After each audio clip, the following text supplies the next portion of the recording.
इसमें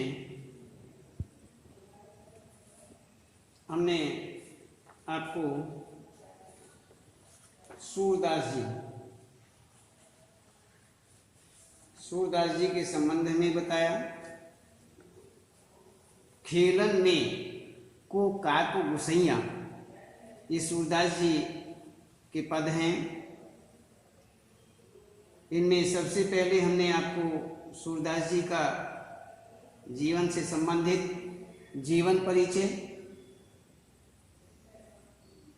जीवन परिचय हुआ और अन्य रचनाएं, काव्यगत विशेषताएं, भाषा शैली और इसका कविता परिचय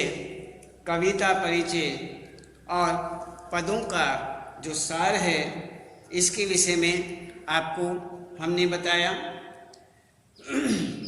और इसमें खेलन में काको गुसैया, हरिहारे जीते श्री दामा, बरबस ही करत रिसैया, जाति पाति हमतई बड़ नाही, बसत तुम्हारी छैया, अति अधिकार जनावत याते जाते अधिक तुम्हारी गैया, रूठई करई तासों को खेलई, रहे बैठी जहें तहें गवैया, सूरदास प्रभु खेल्यई चाहत, दाऊं दियो करे नंद दुहैया।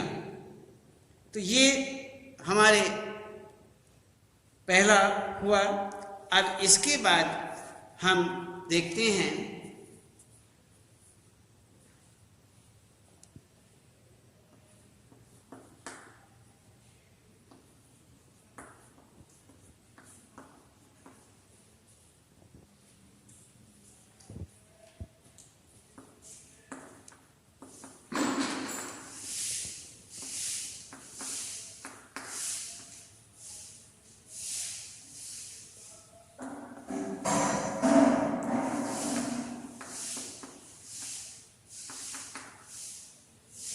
गुसैया करे नंद दुहैया।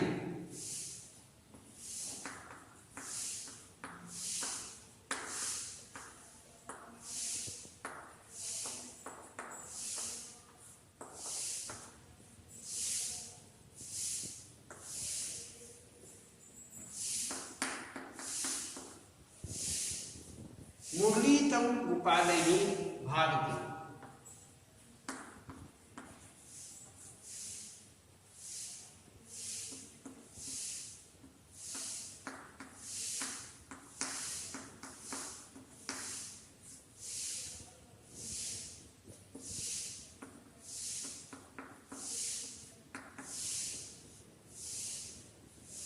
शीश डुलावती।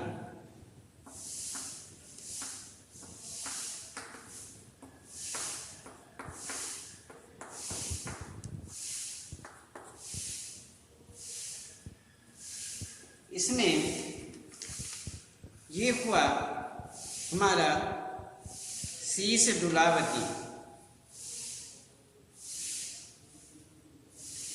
अब हम इसमें देखते हैं कि यहाँ पर मुरली के विषय में जो गोपियाँ हैं, हमने आपको बताया था कि गोपियाँ जो हैं वह एक मुरली से, जो मुरली है उससे एक सौतन का रूप धारण रखती हैं, संबंध रखती हैं। वह यही विचार करती हैं, ये सोचती हैं, ये ईर्ष्या करती हैं कि वह कृष्ण के पास क्यों है। तो अब हम देखते हैं मुरली तऊ गोपाल ही भावती, सुनेरी सखी जदपि नंद लाल ही, नाना भांति नचावती, राखती एक पाई ठाड़हूँ करी, अति अधिकार जनावती, कोमल तन आज्ञा करवावती, कटि टेढ़ों हवई आवती, अति आधीन सुजान कनौड़े, गिरिधर नार नवावती। आपुन पौढ़ी अधर सज्जा पर, कर पल्लव पलुटावती, भ्रिकुटि कुटिल नैन नासापुट, हम पर कोप करावती। सूर प्रसन्न जानी एकौ छिन्न, धर तई शीस डुलावती। यहां पर इसमें यह आपको हमने बताया कि इसमें संदर्भ संकेत आपके सामने है और इसमें संदर्भ में यह पद्यांश हमारी पाठ्य पुस्तक अंतरा भाग 1 के सूरदास नामक पाठ से लिया गया है। खेलन में को काको गुसैया नामक जिसमें पद्य दिए गए हैं यह पाठ, और इसके कवि जो हैं वह सूरदास जी हैं। तो इस प्रकार से यहाँ पर हम सूरदास जी के जो पद हैं इनके विषय में ही यहाँ पर विचार कर रहे हैं कि ये पद संकेत, संदर्भ, प्रसंग, व्याख्या, विशेष आदि के विचार से किस प्रकार से महत्व रखते हैं। तो अब हम देखते हैं प्रसंग। प्रस्तुत पद जो है वह हमारी पाठ्य पुस्तक अंतरा भाग 1 में संकलित सूरदास के पदों में से लिया गया है। जो सूरदास के पद हैं उनमें से लिया गया है। इसकी रचयिता कृष्ण काव्य परंपरा के प्रमुख कवि सूरदास हैं। इस पद में गोपियों ने कृष्ण की वंशी के प्रति, जो कृष्ण बांसुरी रखते हैं, वंशी रखते हैं, उसके प्रति सौतिया भाव प्रकट किया है, ईर्षा भाव यहाँ पर प्रकट किया है और वही यहाँ बताना चाहते हैं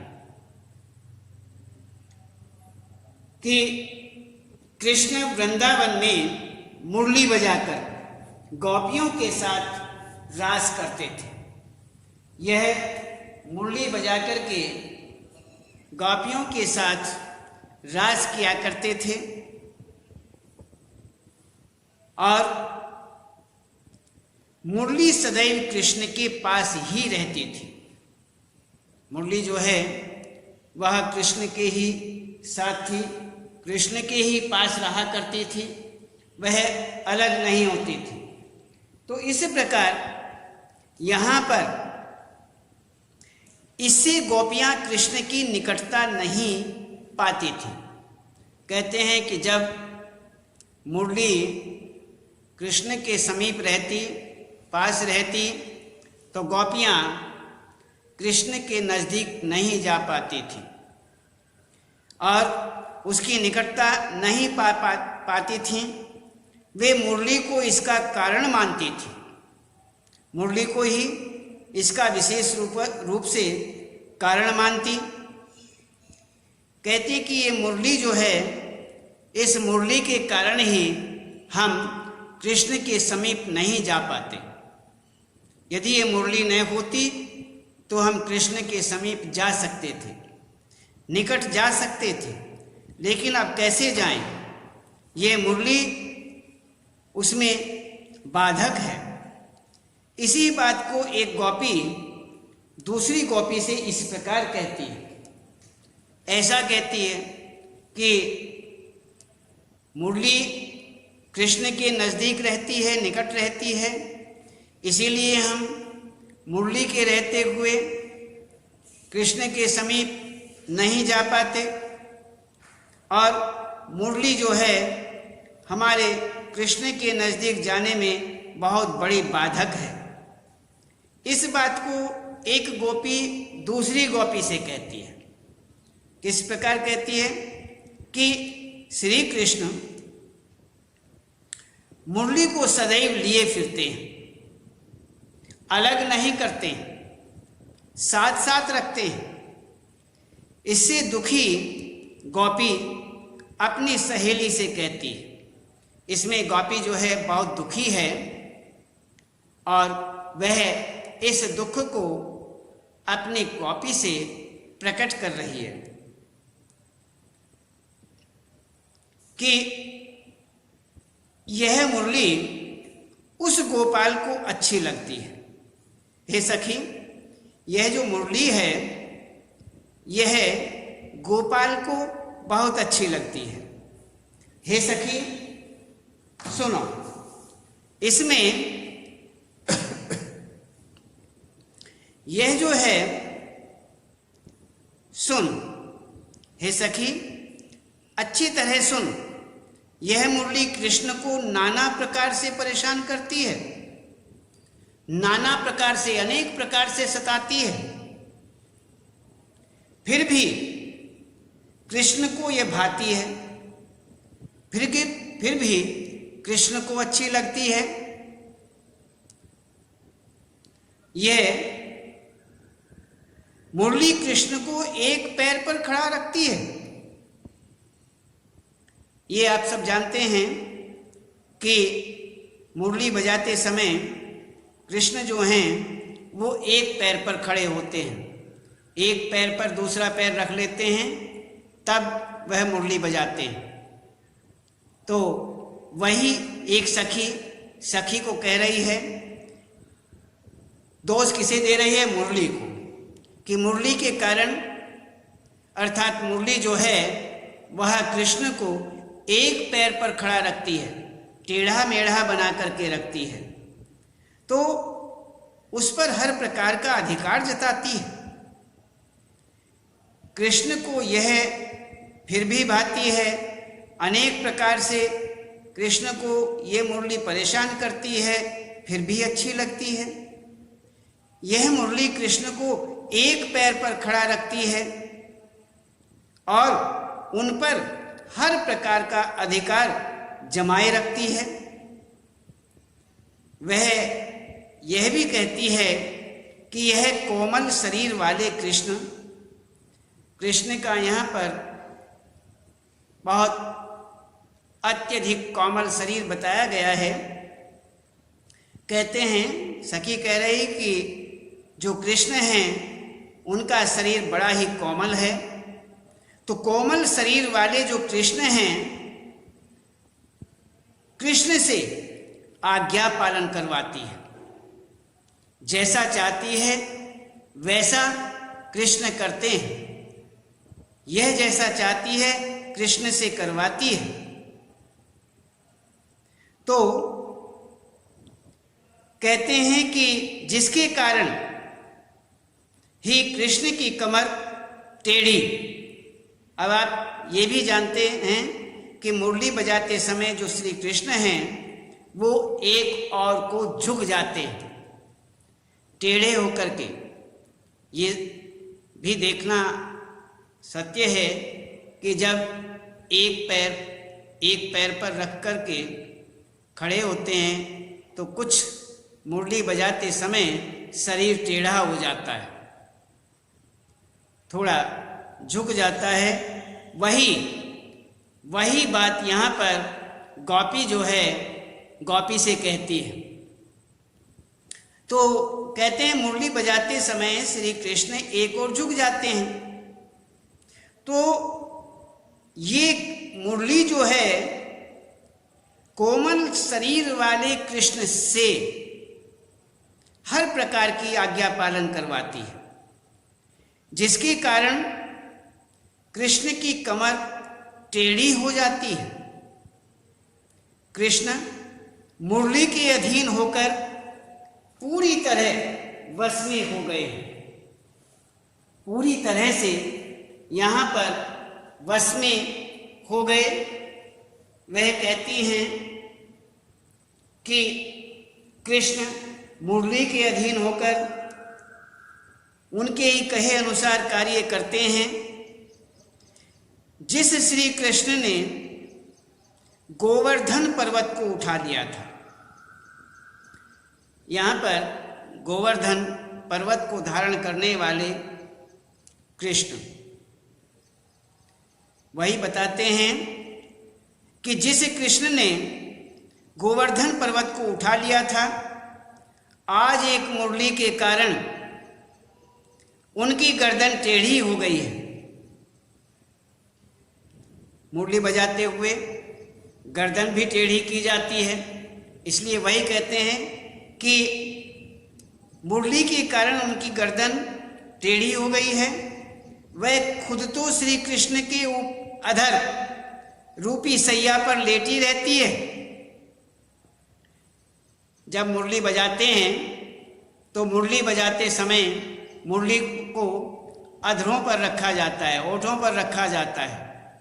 वही अधर जो हैं, एक गोपी दूसरी गोपी से कहते हैं कि वह एक आराम से लेटी रहती है। तो यहाँ पर कहते हैं उसको अधर को यहाँ पर सैया रूप दिया है, अर्थात आराम से लेटी रहना। तो इसमें गोपियाँ कहती हैं श्री वह खुद तो श्री कृष्ण के अधर रूपी जो सैया हैं उस पर लेटी रहती है और कृष्ण के पल्लव के समान हाथों से, पल्लव बड़े कोमल होते हैं। पल्लव क्या होते हैं? पल्लव पत्तों को कहते हैं। वृक्ष के पतझड़ के बाद में जब पहले पतझड़ हो जाता है, बसंत ऋतु में पतझड़, बसंत आने के समय जब वृक्षों से पतझड़ होता है तो फिर वहाँ पर नए नए पत्ते आते हैं। जो नए नए कौपल होती हैं, नए नए पत्ते होते हैं, वह एक पल्लव भगवान कृष्ण के जो कर हैं, भगवान कृष्ण के जो हाथ हैं, कर हैं, वह एक पल्लव कोमल कोमल पल्लवों के समान बताया गया है। तो गोपियाँ वही कहती हैं कि यहाँ पर कृष्ण के पल्लव के समान हाथों से पैर दबवाती रहती है। पैर दबवाना किसे कहते हैं? मुरली पर दोनों हाथों से जब स्वर निकाला जाता है, अंगुलियां चलती रहती हैं। तो गोपियों की ये कल्पना है, गोपियां ये कहती हैं कि गोपी जो है, गोपियां ये कह रहे हैं कि मुरली अधर रूपी सैया पर लेटी रहती है और पल्लव रूपी हाथों से, कृष्ण के हाथों से अपने पैरों को दबवाती रहती है। तो इस प्रकार से यहाँ पर कहते हैं हाथों से पैर दबवाती रहती है। श्री कृष्ण मुरली बजाते समय उसके छेदों पर अपनी अंगुलियां फिराते रहते हैं। इसी ही मुरली के कारण कृष्ण हम गोपियों पर क्रोध करते हैं। यही एक मुरली है जिसके कारण कृष्ण जो हैं सभी गोपियों पर क्रोध करते हैं और मुरली ही कृष्ण से ऐसा कराती है। सूरदास जी कहते हैं कि मुरली तव गोपालहि भावती सुनिरि सखी, यद्यपि नंद लालहि नाना भांति नचावती। राखती एक पाई ठाड़हु करी, अति अधिकार जनावती। कोमल तन आज्ञा करवावती, कटि टेढ़ऊ हमई आवती। अति आधीन सुजान कनौड़े, गिरिधर नार नवावती। आपुन पौढ़ी अधर सज्जा पर, कर पल्लव पलुटावती। भ्रिकुटी कुटिल नयन नासापुट, हम पर कोप करावती। सूर प्रसन्न जानी एकौ छिन्न, धर तई शीस डुलावती। यहां पर इसमें सूरदास जी कहते हैं कि जब मुरली प्रसन्न होती है तो कृष्ण भी आनंद से झूमने लगते हैं। तो यहां पर सूरदास जी इस बात को कहते हैं कि जब मुरली जो है प्रसन्न होती है, मुरली प्रसन्न होने से, मुरली के प्रसन्न होने से तो कृष्ण भी आनंद से झूमने लगते हैं। तो यहाँ पर विशेष बताते हैं, ये आपका हुआ यहाँ पर व्याख्या। विशेष में इस पद में कवि कहता है कि गोपी शब्दों से कृष्ण की निंदा तो कर रही हैं, पर इससे उनके हृदय में कृष्ण के प्रति अगाध प्रेम है। कवि वाक चातुर्य तथा काव्य कौशल दर्शनीय है। ठाड़ऊ, कनौड़े, पौढ़ी आदि शब्द स्थानीय शब्द हैं। ब्रज भाषा का माधुर्य यहाँ पर विद्यमान है। इसमें काव्य सौंदर्य के अंतर्गत भाव सौंदर्य हम देखते हैं। इस पद में गोपियों का मुरली के प्रति ईर्षा भाव प्रकट हुआ है। गोपियों की वाक्पटुता तथा नारी स्वभाव की स्वाभाविकता की अभिव्यक्ति हुई है। इस पद में ब्रज भाषा का माधुर्य है, जिसमें स्थानीय शब्दों की बहुलता दिखाई गई है। ठाड़ऊ, कनौड़े, पौढ़ी आदि देशज शब्दों का सुंदर प्रयोग किया गया है। अति अधिकार, अति आधीन, नार नवावती, नयन नासापुट तथा कोप करावती में अनुप्रास अलंकार है। अधर सज्जा तथा कर पल्लव में रूपक अलंकार तथा गोपालहि, गिरिधर एवं नार में श्लेष अलंकार है। तो इस प्रकार से यहाँ पर ये हुआ। तो इसमें नचावती, नार नवावती, कोप करावती मुहावरों का सुंदर प्रयोग है। पद में श्रृंगार रस है। पद जो है उसमें श्रृंगारता दी गई है। श्रृंगार पद अर्थात श्रृंगार रस है। इसी प्रकार से यहाँ पर हमने आपको ये खेलन में को काटू गुसैया करी नंद दुहैया, मुरली तव गोपालहि भावती, शीस डुलावती, ये आपको हमने बताया। इसकी पूरी व्याख्या आपको बताई। आज इतना ही और इसके बाद कल बताएंगे।